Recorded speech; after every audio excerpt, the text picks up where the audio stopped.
Ahora bien, ¿con qué? Con una interacción sectorial de cultura, de educación, de salud, de deporte, de recreación, de gobierno. Todos los sectores tienen que meterse ahí, de trabajo. Todos se tienen que meter. El Ministerio de Educación participa activamente, por ejemplo, en el Consejo Nacional de Discapacidad, ya específicamente centrándonos en el tema de discapacidad. También hace parte de los grupos de enlace sectorial, que es como un comité asesor a ese Consejo Nacional, que es donde participan principalmente los ministros. También nosotros hacemos parte, por ejemplo, de la mesa de la Red Unidos, que antes era Juntos. Y allí hay una mesa de discapacidad en donde estamos participando el sector salud, está participando el ICBF, están participando también organizaciones de la sociedad civil, participa Acción Social. Entonces digamos que desde el nivel nacional sí se está tratando de articular, sí se están tratando de desarrollar acciones, específicamente entre el Ministerio de la Protección Social, que ahora es Ministerio de Salud, y el Ministerio de Educación. Estamos articulando acciones y establecemos una ruta, ¿sí?, para que en el momento en que un niño llegue a una institución de salud o a un centro de salud, pueda hacer inmediatamente la conexión con la institución educativa. Si no tiene cubierto eso, entonces pueda conectarse con la institución educativa. Y por el contrario, si llega a una institución educativa y requiere de un diagnóstico, pues desde la misma institución educativa se pueda remitir a la institución de salud para que esto se haga de una manera más ágil. Chile recibe un niño con discapacidad, nace y es de una vez asumido por un sistema de salud que lo sigue hasta los 18 años. Continuamente lo sigue. O sea, si necesita ayudas en visión, le da; si necesita ayudas en audición, se las da; si necesita ayudas sensoriales, se las da; motoras, psiquiátricas, psicológicas, de todos los aspectos, para potenciar que este niño desarrolle sus capacidades. Incluso lo siguen a través de las escuelas, porque las escuelas tienen un sistema de integración. Entonces Chile Crece Contigo lo que favorece es que los niños pequeños que están en las escuelas y tienen discapacidad, pues se potencien para poder ingresar a procesos mucho más maduros de la escolaridad de secundaria. Si no responde una secundaria porque no alcanzan con no alcanzó, digamos, o tiene restricciones, por ejemplo, de inmunología, que no puede contaminarse, entonces hay ayudas que van a las casas, o las terapias, o la escuela también asiste teledirigida para que el niño pueda rendir desde su casa el primero, el segundo o el tercer grado. Un poco lo que decía ahora, yo creo que ese es un momento importante de la educación y la rehabilitación, en el sentido de poder escucharse y construir conjuntamente. ¿En qué sentido? Si realmente nosotros reconocemos que hay condiciones diferenciales en la población escolar y que hay un trabajo fuerte desde lo que es la estructuración del contexto educativo, en su filosofía, en su concepción de sujeto, en la cultura que se va armando para reconocer a estos niños, uno no puede dejar de lado la mirada sobre las condiciones particulares de cada niño, y allí uno no puede decir que puede trabajar solo y que todo es competencia del maestro. Yo creo que reconocemos que hay situaciones en las que es importante y vital el diálogo de saberes, y que el trabajo entre el maestro y un profesional de la rehabilitación, llámese terapeuta ocupacional, fisioterapeuta, fonoaudiólogo, psicólogo, es fundamental para poder comprender la complejidad de la realidad de un niño, y que la escuela entonces de esa manera pueda revertir su respuesta. Entonces, entiendo y acepto que la escuela tiene que asumirse, que este es un asunto de la escuela que tiene que repensarse y demás, pero la discapacidad es un asunto multifacético, y la discapacidad es un asunto que le compete a tantos que en ese sentido uno tendría que decir, bueno, si la discapacidad es reconocida en la escuela y de qué manera, entonces conversémosla con quienes también tienen que ver con aquello para poder responder de la manera efectiva. No solamente por los procesos de rehabilitación funcional, en la medida en que uno comprende cómo funciona un sujeto, pues igualmente el maestro tiene respuestas y caminos para decir de qué manera entonces didácticamente yo respondo a las particularidades de este sujeto, y no solamente por lo académico, sino por lo que yo le llamo la vida escolar. Porque es que una política englobada que favorezca la diversidad favorece a todas y a todos, favorece a las mujeres, a los hombres, favorece a las madres, a los desplazados, favorece a los niños con discapacidad, favorece a las etnias, favorece a la diversidad sexual, a las orientaciones diversas sexuales. Entonces, es una política que englobaría todas las políticas, ¿cierto? No hay. Responde a las necesidades de ese colectivo, de ese momento que sube a la administración pública. Con la nariz también, en el cielo y en la tierra, lo que nos imaginemos.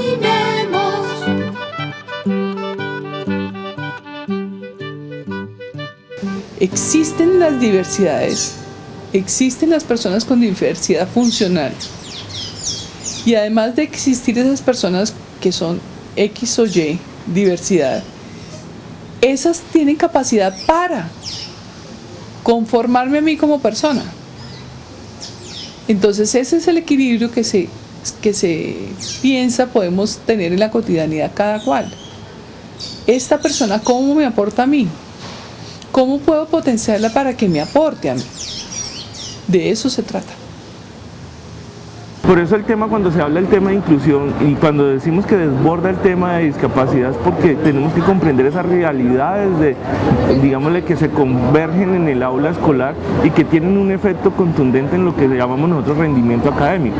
Entonces, no solamente es atender la situación particular del niño en cierta condición de discapacidad, sino la vulnerabilidad que todos en algún momento podemos estar viviendo, sea temporal o sea permanente. Esas situaciones hay que comprenderlas en términos de lo educativo para que finalmente los procesos de aprendizaje sean más efectivos y que finalmente esos aprendizajes les sirvan para la vida en algún momento determinado en el proyecto de vida que están construyendo esos estudiantes. Y un elemento muy importante, y sí, ya de alguna manera lo digo muy desde el particular, yo como maestro tengo que sentir que mi proyecto de vida se está desarrollando en la medida que estoy ejerciendo un proceso de educación inclusiva. O sea, si yo humanamente me siento feliz, me siento en agrado con respecto de mi práctica pedagógica, eso mismo también van a poder percibir los estudiantes, y es de alguna manera humanizar la escuela. Es un poco más del sentido humano, darle la oportunidad que este humano comparte humanamente con otros humanos y ya. Y a partir de eso los ajustes académicos o curriculares se van fluyendo. En el caso de mi propia experiencia puedo decir que he recibido aportes de padres de familia que jamás han aprendido a leer y sencillamente han dado algunas ideas que se han de ellos desarrollado dentro del aula, y ellos de alguna manera se sienten parte y se sienten útiles en el momento de interactuar en el aula.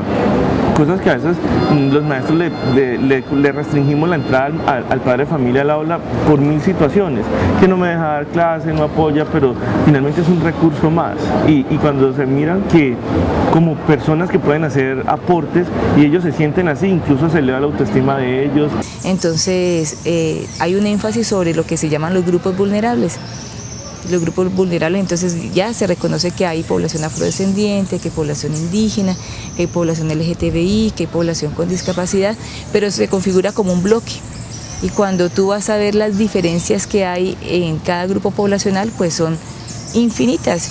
Entonces, particularmente si te hablo de la población sorda, uno no puede decir todos los sordos son iguales. Entonces, en los sordos también hay una diversidad plena que uno tendría que caracterizar y comprenderla para poder ubicar entonces cómo ir respondiendo. De tal forma que yo creo que la base del proyecto educativo definitivamente tiene que estar puesta en eso. Reconstruyamos quién es ese sujeto, porque la escuela seguirá siendo homogenizante mientras eso no se restituya y mientras no se considere que en la diversidad funcional realmente hay posibilidades de aprender. Hay un elemento que a nosotros nos queda así como fuerte de este trabajo, y es que los maestros están aprendiendo a que todos los niños pueden aprender, y que si yo tengo esa convicción, mi responsabilidad pedagógica Mi responsabilidad didáctica me lleva a buscar esas formas para que ese niño entonces se establezca unas relaciones con unos objetos de conocimiento, con unos saberes culturales. Y hay otro elemento que a mí me parece muy fuerte en la inclusión, es que en ocasiones lo reducimos al saber que se construye en el salón de clase, en el marco de los planes de estudio, y olvidamos que la escuela es la vida escolar y que yo construyo saberes desde que piso la escuela hasta que salgo, y que en ese sentido uno tiene que pensarse vida escolar en su plenitud, porque muchos niños dicen que no son felices en la escuela porque a la hora del recreo están dentro del salón de clase, porque no comparten una actividad social, porque a la hora del restaurante les llevan la comida al salón. Entonces creo que también allí la negociación de rehabilitación y educación es importante para pensar que vida escolar implica pensarse en muchos apoyos para que los niños puedan tener esas condiciones de gozarse la escuela y de ser felices allí.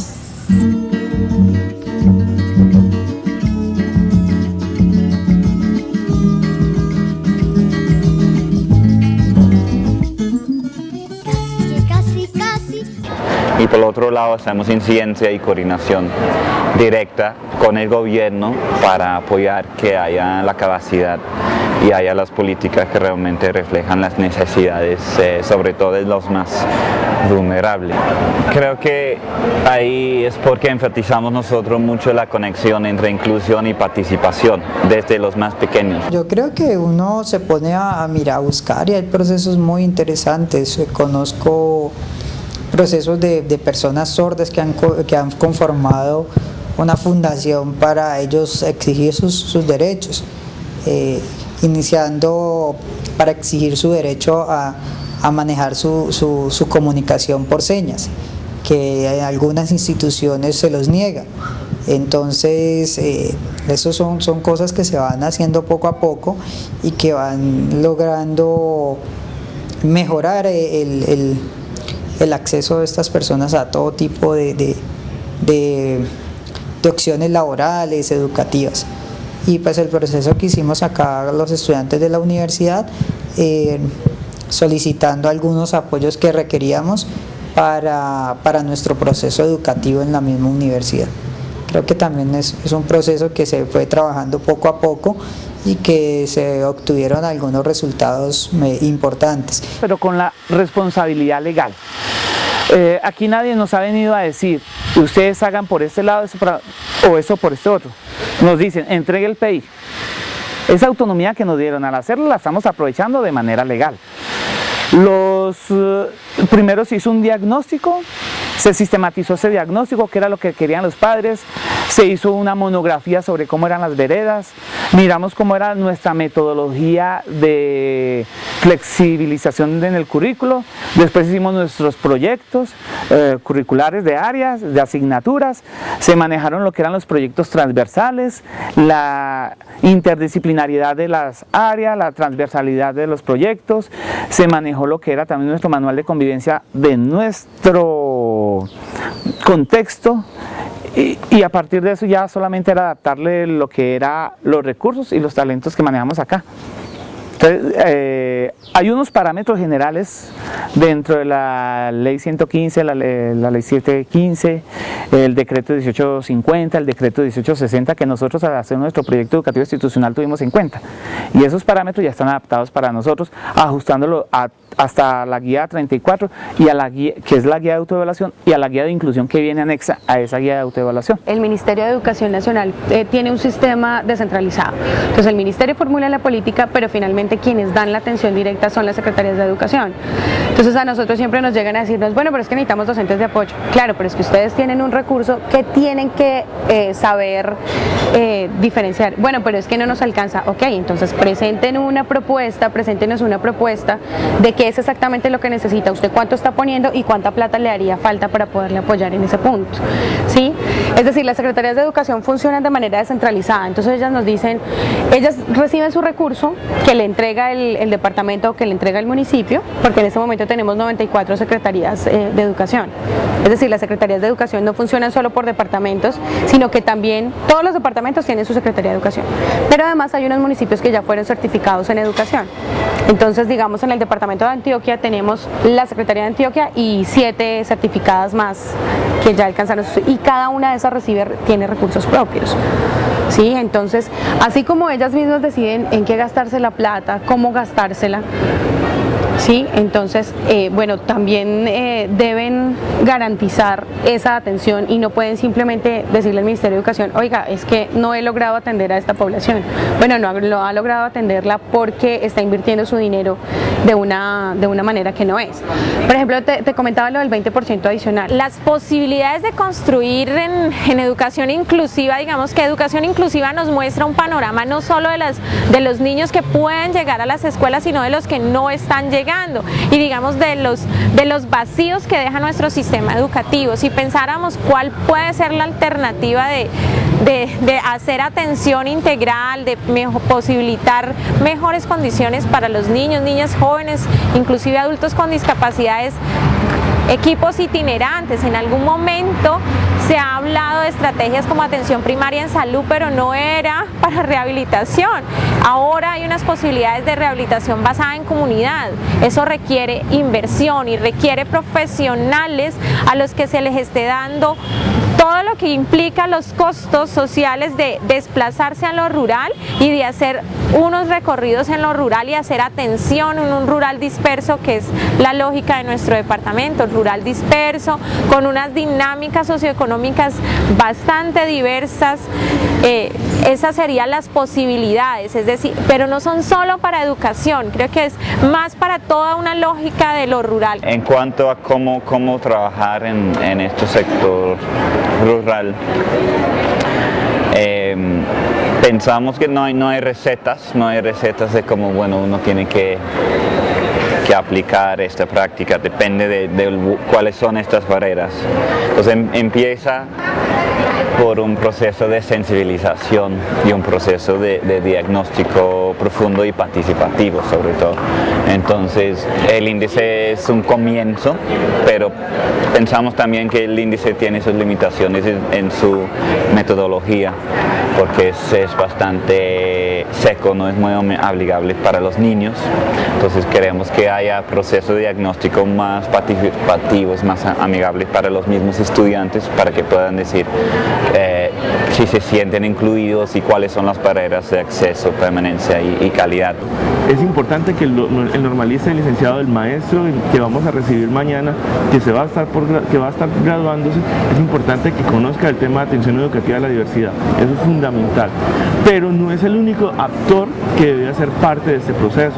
Entonces el tema de los arquitectos, ellos deben también saber en qué consiste el tema de inclusión, cómo es que la parte de infraestructura participa en el tema de inclusión, la parte cultural, los escritores, los poetas, los de sistemas, cualquier carrera debe tener en cuenta que la inclusión social es un poco más de pensarnos en una sociedad. Todo aquel que tenga que ver con la construcción de una sociedad tiene que formarse para que pueda aportar en condiciones de equidad. Yo no puedo permitir que un arquitecto se gradúe sin conocer la norma de accesibilidad, por ejemplo, pero yo no puedo permitir que un diseñador gráfico se gradúe sin considerar que los diseños tienen que ser universales para que sean accesibles para todos. Así que creo que ese sigue siendo un reto fuerte de la educación superior. En esta expedición al corazón de la inclusión en el departamento fuimos con unas preguntas. ¿Qué está pasando en la educación del Valle del Cauca que facilite o que obstaculice el que lleguemos a la verdadera inclusión? Encontramos muchas cosas. Una de ellas es que ratificamos que se dan mucho más rápido la construcción de conceptos o la construcción de avances legislativos y que llega mucho más tarde a la vida de las comunidades estos avances. En un mismo momento histórico como el que vivimos, se dan en el departamento todas las modalidades de la inclusión. Hay que lamentablemente verificar que todavía hay muchos niños y niñas por fuera del sistema educativo, niños y niñas con algún tipo de capacidad diferente. También hay niños y niñas que llegan a institutos especializados donde se imparte educación especial. También hay niños y niñas que llegan ya a las aulas regulares, a las escuelas, pero en aulas especiales, en aulas multigraduales, en aulas donde en algunas ocasiones únicamente se les cultivan las manualidades, pero se renuncia a que aprendan o que tengan acceso al conocimiento de las otras áreas, que se dejan allí como en un preescolar perpetuo. También hay grandes esfuerzos porque los niños y niñas y las personas con discapacidad puedan incluirse dentro de la escuela regular, pero también hacer aprovechamiento académico, también aprender todo lo que la humanidad ha producido en conocimiento, y esto es encabezado por maestros y maestras, por directivas docentes que en el departamento muchas veces están acudiendo a su creatividad, a su sensibilidad, que muchas veces sin otro respaldo que el de su amor por el conocimiento y su deseo de ser garantes del derecho al conocimiento, se enfrascan en esta aventura. En muchos casos logran cosas excepcionales, maravillosas, y en otros casos tienen bastantes dificultades y frustraciones dependiendo del contexto. Hay contextos más difíciles, el contexto rural tiene muchísimas barreras arquitectónicas, pero igual las barreras culturales circulan en lo urbano, en lo rural, en instituciones pequeñas y grandes. Hay sociedades más preparadas también para acompañar a la escuela en este esfuerzo. Hay lugares donde el sistema de salud y el municipio como tal está haciendo esfuerzos más mancomunados, y lugares donde hay una gran soledad. Ese es como el panorama que encontramos, y sentimos que hay mucha esperanza en que el rol del docente, el rol de la escuela como agente político es cada vez mucho más presente y mucho más claro.